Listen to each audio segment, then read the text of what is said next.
Hello, legends, and welcome to Blunt Force Healing Podcast, episode 250. Yes, we have the big milestone. I think it's something to be a little bit proud of. 250 days in a row without a single slippage in terms of writing daily journal or blog posts and in parallel recording every single day the podcast episode in audio version. It was hell of a journey so far. A lot of ups and downs. I must admit it wasn't easy at times. It was actually quite difficult at certain points. I had a lot of thoughts about maybe skipping one day and doing it the next day or every other day in general. And it wouldn't be bad if I've done it, but I kept doing daily episodes for a reason.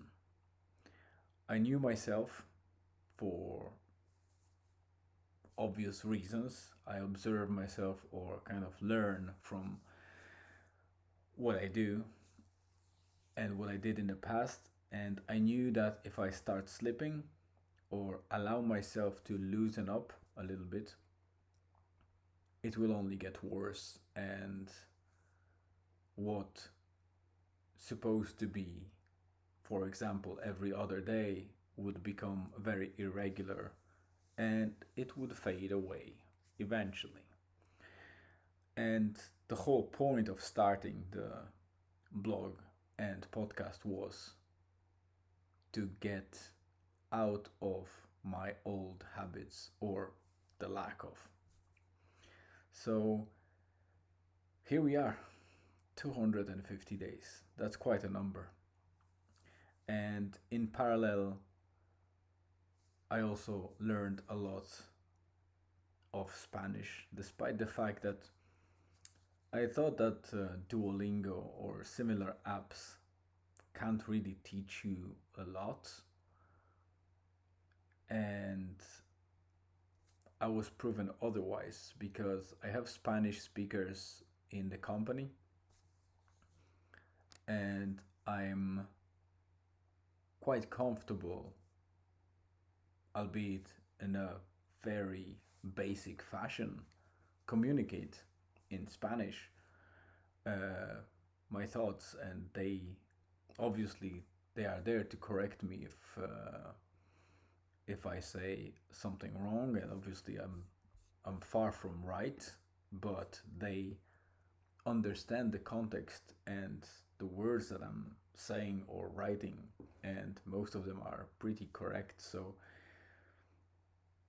of course, if you consider the number of days that I spent on Duolingo, I do it every day. Sometimes it's a single or two lessons, sometimes it's quite a bunch of them, up to 1 hour or 1 hour and a half at times that I spend on Duolingo. But in general, I have, I think, about 720 days. So we are approaching a huge milestone on Duolingo because in about 10 days, I think, I will be reaching the 2 years milestone in Duolingo. And also, no single day that I slipped there, which is awesome because that streak would be much, much longer because I started before, but I allowed myself to slip from time to time, use that kind of streak freeze options where you can buy like a badge or kind of item in the Duolingo store, and it stays there, and if you miss one day it uses that streak freeze once to keep your streak going, which is a little bit of cheating, but once in a while it was okay, but then after some, you know, some time of going like that, very patchy ways, I slipped completely. I lost the streak and started again, and it was almost 2 years ago. And since I never used a single streak freeze, which is another amazing thing. So that habit is even, I would say, older than the whole blog and podcasting. But obviously, I wasn't as much aware of that habit until I started building the blog and reporting on Duolingo. And over time, I have added the Duolingo Maths because it's a simple app, but it kind of keeps my brain uh, reminded about some elements of math that I don't use every day. Obviously, we count, we calculate a lot of things. Sometimes we use percentage, sometimes measurements, or estimation. But there are other concepts in maths that uh, are helpful in I would say daily life, not directly but indirectly. When you do calculations, they might be helpful. And once we leave school, we don't really go back to those things, and that app kind of helps me to keep that fresh, or I would say to not get rusty in certain elements of maths, which are not advanced. They're quite simple things, but yeah, we don't train them every day like we do for calculation in the shop or something like that. And also, I have that Mimo app. Mimo app is quite specific. It is very similar to Duolingo, but it teaches in a gamified way coding or programming in Python and different web development languages or methods, or standards. And it's quite helpful, but I find it sometimes quite buggy in terms of the practice tests, where you actually provide the correct answer, and when you check that up, the app doesn't see it as the correct. But when you use the app to provide solution, it populates it exactly the same way, and it's correct. So I guess there are some glitches, because I've checked that thoroughly, even with the spacing, etc. And it was exactly the same thing, but for some reason it didn't uh, agree that I was correct. But overall, it also helps to refresh my head around the web development, like JavaScript, HTML. I won't be boring you too much with those details, because I'm certain not many people even care about that. Uh, Forget learning languages for that reason, especially in these days where we have a lot of AI driven tools that help us build a lot of stuff without knowing how to code or anything like that.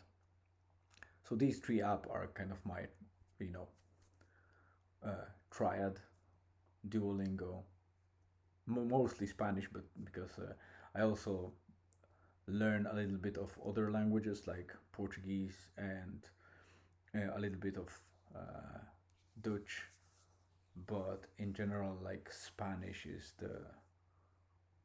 I would say 90% of what I use Duolingo for. So Duolingo Spanish, Duolingo Math, and Mimo app for coding and programming. These are three apps that I regularly use every day and keep the streak going. Beside of the actual blog and the podcast. So blog and podcast I call the core habit or core routine, while the other apps are my satellite routines or satellite habits, as I call them. There are different things that I keep track of. For example, I try to do any leg work every day, be it a walk, run, hike, whatever I can. There are single days that I allow myself to not go for a walk or anything. Obviously, I move around or go to pick Julian, etc. So I always do some steps, but it's not every day that I do the so-called kind of um, recommended amount of steps, which is a little bit BS. That people actually count steps. It shouldn't be about that. You should just go out and enjoy the weather if it's there. If there is no weather, then just enjoy yourself by walking, breathing the air, and refreshing your mind and lungs, because it's very important. And you don't have to count any steps or distance as long as you do that every day or every other day. That's great, and it's much better than doing nothing or going out maybe once a week. There are very important aspects to health aside from being active, obviously, and most of us really falls short in terms of sleep, and sleep is probably the, I would say, the most important part of our life. And we sleep about a third of our lives for a reason. It's a very complex process. It was neglected for most of the human history. It it started being researched really um, properly and with the right resources and approach just about, I think, 3 maybe 4 decades ago. So before that, sleep was just treated by the scientists and doctors as anomaly, where our body becomes paralyzed, uh, literally paralyzed in parts of the night where we can't do anything because our brain is completely focusing on its internal cleaning up, and it paralyzes the body so it can't really move. These are specific parts of the circadian kind of rhythm and that circadian loop that happens during the night when we sleep. And yeah, we as humans we just started really exploring sleep and understanding sleep, and it seems like it's such a huge and complex process that has impact on so many things, the whole body in different areas, that neglecting sleep is something that is very likely to be the cause, or at least one of the causes of our civilizational sicknesses. So it's very important to focus on sleep and also hydration. Hydration is a big thing. We don't hydrate enough during the day, which also in turn doesn't allow the body to really recover or operate properly.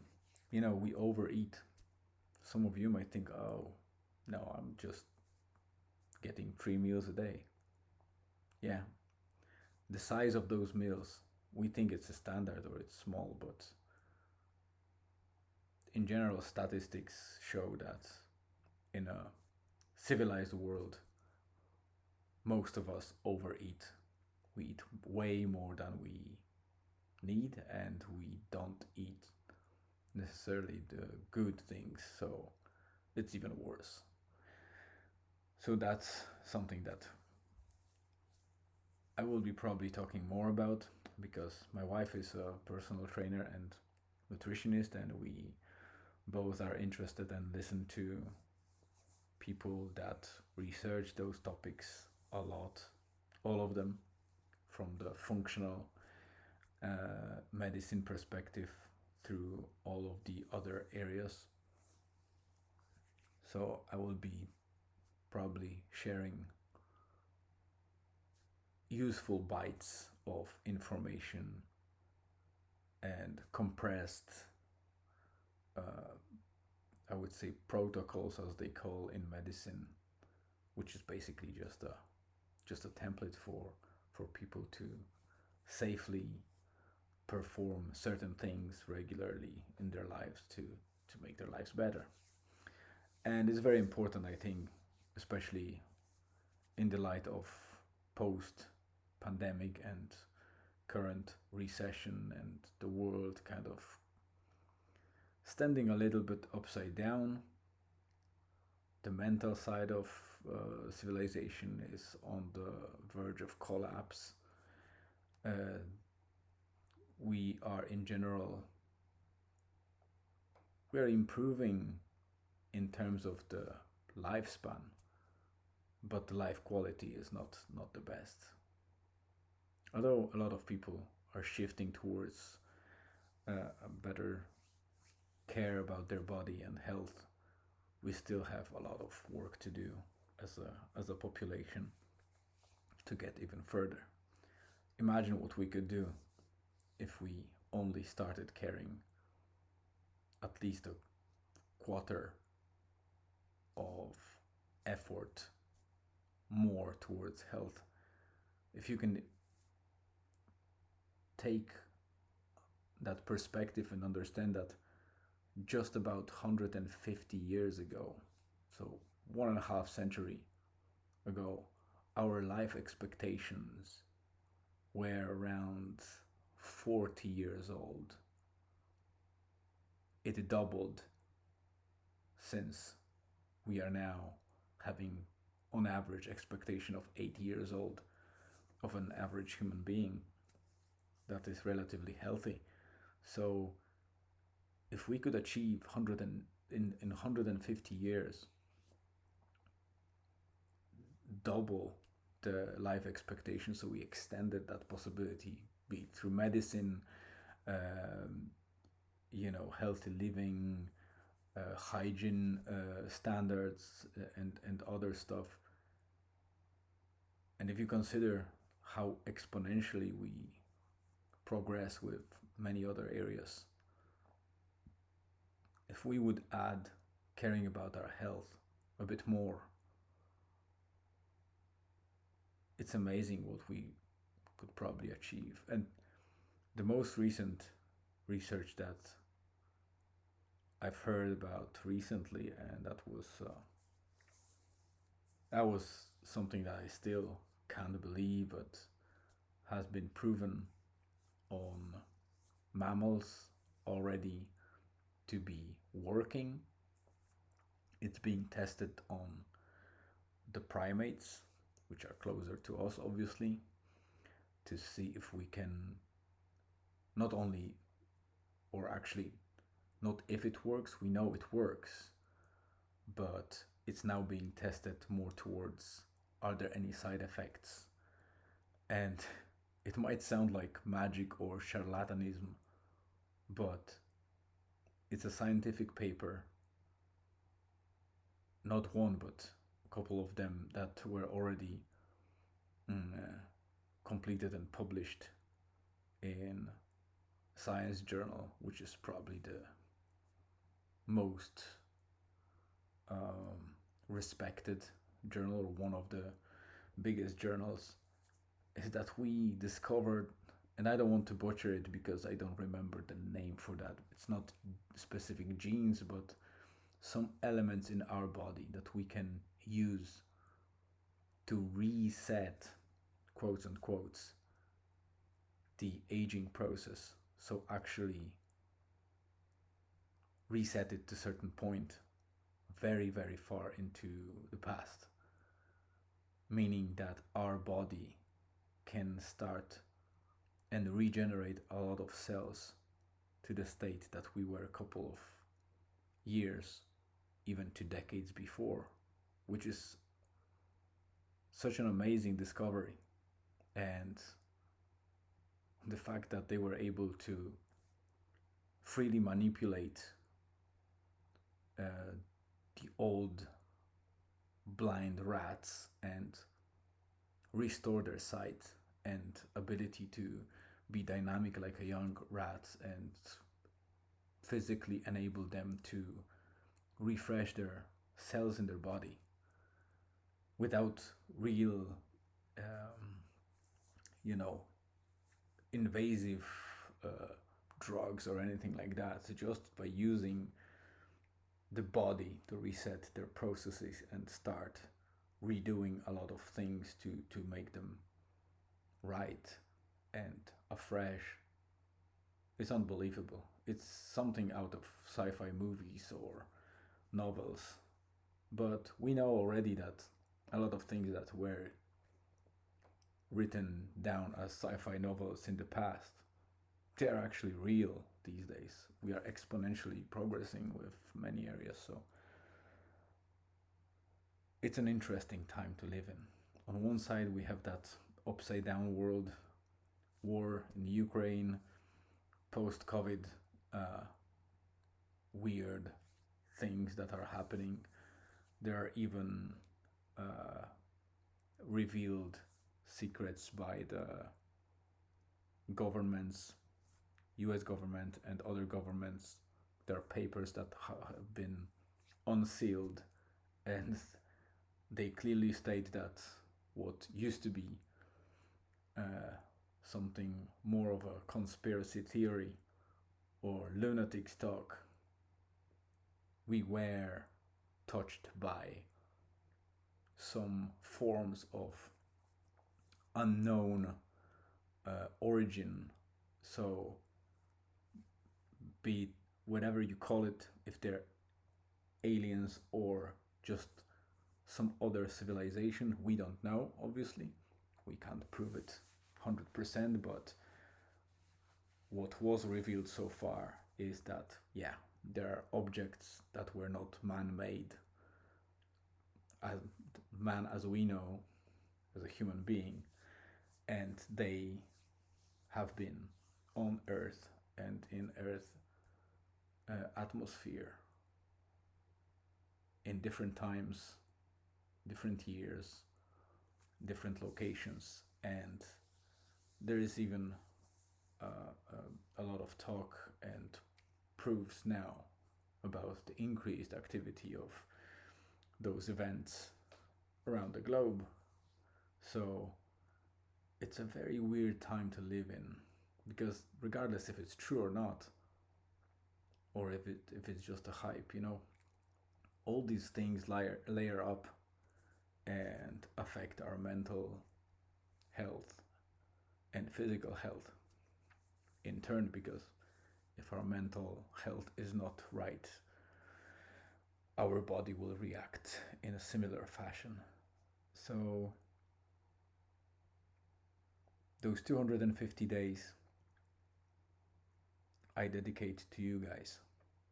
Whoever listens to that, watches me, or is in a similar situation where they think they have chaotic life, very reactive, and would like to implement some of the things that I implemented, feel free to reach out and ask questions and read through the blog posts, and listen to the updates or the podcast, and pick whatever suits you or whatever might help you. I will be super happy knowing that people got value from what I record, and for all that time that I spent on journaling and recording the podcast. It's obviously too late to get Julian on board. Third day that I'm trying to attempt it, but yeah, I didn't want him to be dragged for too long. After a certain hour, especially that we managed to go together for a hike, about which I will write and or record episode tomorrow. It seems to be great weather coming in the next couple of days. Tomorrow might be still a little bit on the cooler side, but the the good forecast is coming. So fingers crossed. Summer is coming to Ireland, and I hope I will have a lot of material to share with you guys. And with this, I'd like to wrap up. I have 15 minutes, literally, to upload this episode and make sure that it's done before midnight. Thank you very much for your time. It's been more than 25 minutes holding you in, so you spend that time with me instead of maybe doing something more of a value for you guys. So I really appreciate your time and hope to see you again in the next episode, which will happen tomorrow. Stay tuned, have a great rest of the day, afternoon, or evening, night, wherever you are, and see you tomorrow.